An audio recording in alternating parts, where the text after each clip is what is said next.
عمرك حسيت إنك وأنت قاعد في أمان الله كده فجأة تظهر مشاعر غريبة مش عارف جت منين في جسمك وفي عقلك وفي روحك وتحس إن أنت خايف أو حزين مع إن مفيش أي حاجة حصلت؟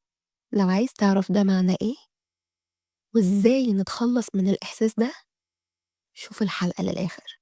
بس قبل ما نبدأ أفكركم تعملوا لايك وشير لو الحلقة عجبتكم. بشجعكم تاخدوا سكرين شوت من كل تدريب بيتم ذكره في الحلقات عشان الهدف إن احنا نجمع كل التدريبات دي في كشكول واحد ونشتغل عليها بانتظام.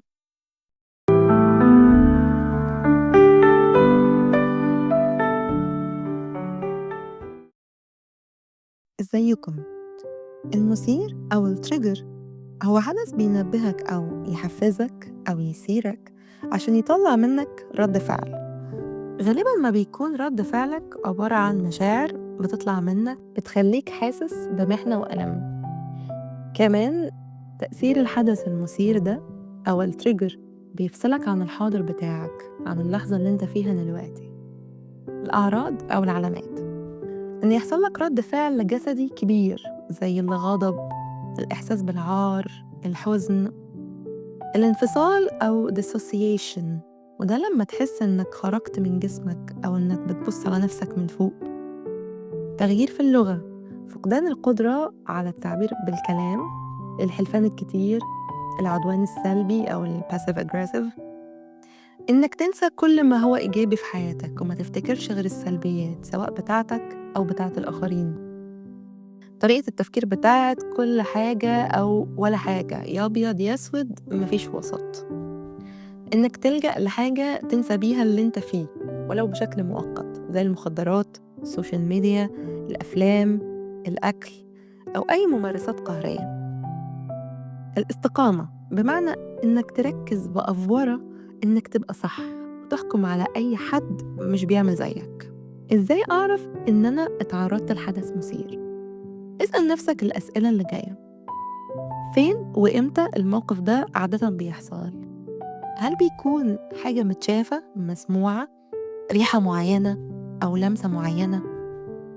هل الشيء اللي بيثيرك شخص ولا موقف ولا شيء معين؟ طب ده بيحصل كل قد إيه؟ إيه المشاعر اللي بتحسها على طول أول ما ده بيحصل؟ بتحس في أنهي جزء من جسمك؟ بطنك، صدرك، كتافك، ظهرك؟ هل بتحس إنك عايز تقول أو تعمل حاجة ولا بتبقى عايز تسكت وخلاص وتنسحب؟ هل نفس الناس هم بيتكرروا في كل مرة بيحصل فيها موقف مثير؟ الموقف المثير ده بيفكرك بإيه أو بمين وانت صغير؟ أمثلة: ال5 أحداث اللي جاية دي أحداث مثيرة للخوف أو القلق من الهجر. 1. أحداث غير متوقعة أو مفاجأة. 2.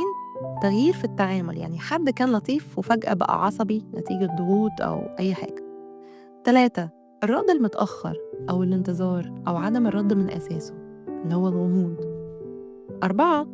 النقد اللي فيه رفض، يعني حد ينتقدك بشكل حاد شوية ويرفض حاجة معينة. 5.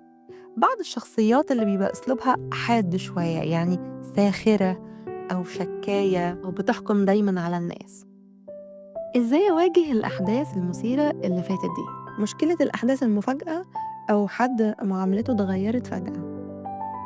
بص، كل واحد مسؤول عن أفكاره وتصرفاته ومشاعره، دي حاجة شخصية مرتبطة بهو بيمر بإيه، لكن ملهاش علاقة بينا. ممكن تكتب في كراسة اليوميات بتاعتك اللي حصل وانت شايفه ازاي، وازاي تفصل نفسك عن مود الناس اللي حواليك وحالتهم المزاجية اللي انت ملكش داخل فيها. طيب، مشكلة الرد المتأخر أو الغموض أو الانتظار، ممكن نعمل تأمل.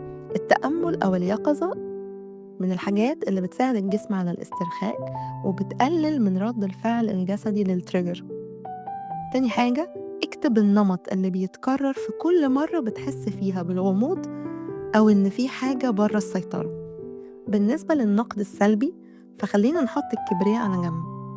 في بعض الأحيان بيكون النقد ده مفيد، لأن في الأول وفي الآخر ما إحناش ملايكة، إحنا بنغلط ودي فرصة كويسة نعرف غلطنا ونشتغل عليه ونحسن من نفسنا. أما لو حسيت بالرفض من حد أو إنه فهمك غلط وبدأ يهاجمك، فإحنا كبار كفاية ونقدر نمنع أي حد يملي علينا إحنا مين.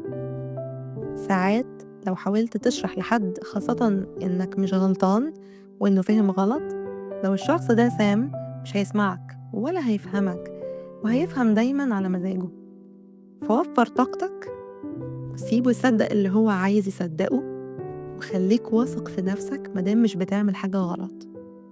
أما بالنسبة للناس السخيفة اللي شغلتها إنها تضايقك في الرايحة والجاية، فمعلش، يمكن انت ظالمهم لأنهم بيمروا بظروف صعبة مخليهم بالشكل ده ومطلعة أسوأ ما فيهم، ويمكن في ظروف تانية ما يبقوش بالشكل ده. دلوقتي هنقول أمثلة لبعض المثيرات اللي بتدل على إنك طفل اتعرض للإهمال من أهله في طفولته. 1، لما حد يسيب الأوضة اللي انت فيها ويمشي، بتحس إنك عايز تقوله خليك، صح؟ 2، الصمت العقابي. 3، الانتظار. 4، الغيرة. 5، وقت الفراغ، عندك وقت كبير فاضي مش بتعمل فيه حاجة. 6، إنك تتفرج على أصحابك على السوشيال ميديا وهم بيستمتعوا بحياتهم. 7، إنك تشوف ناس مبسوطين. 8، إنك تكون في مجموعات. 9، إنك تبقى مش متشاف. 10، إن حد يصدر حكمه عليك. أعمل إيه عشان أهدى وأتخلص من الألم اللي حاسس بيه؟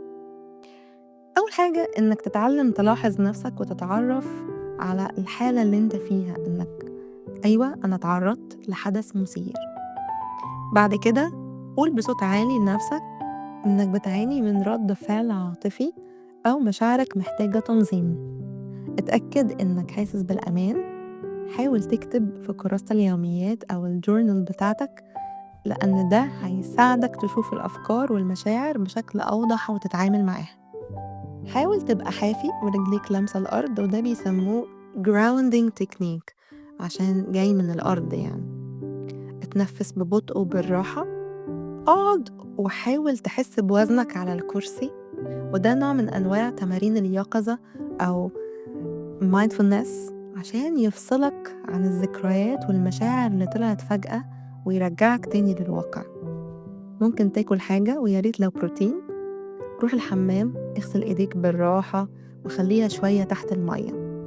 ممكن تاخد حمام بارد عشان ده بيهدي الجهاز السمبثاوي في الجسم المسؤول عن تفعيل السرفايفل مود أو حالة الصراع من أجل البقاء أو النجاة، ويخليك ترجع بالتدريج لحياتك الطبيعية.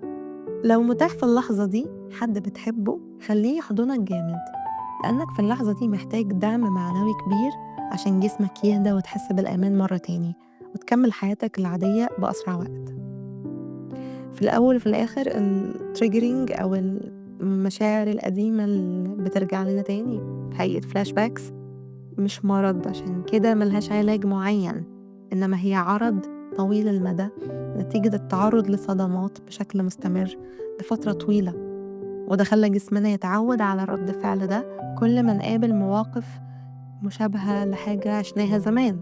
بالرغم من صعوبتها، إلا إننا لما بنمارس التمارين دي كل ما نتعرض لها الحكاية بتقل والسيطرة عليها بتبقى أسهل مع الوقت، وبيبقى فكرة إنك تتعرف على إنك triggered أو مثار ولا لأ بتبقى أوضح بمرور الزمن. للأسف ده عرض مزمن، لكن برضو ممكن السيطرة عليه. لو كل اللي فات ده عجبكم، استنونا الحلقة الجاية.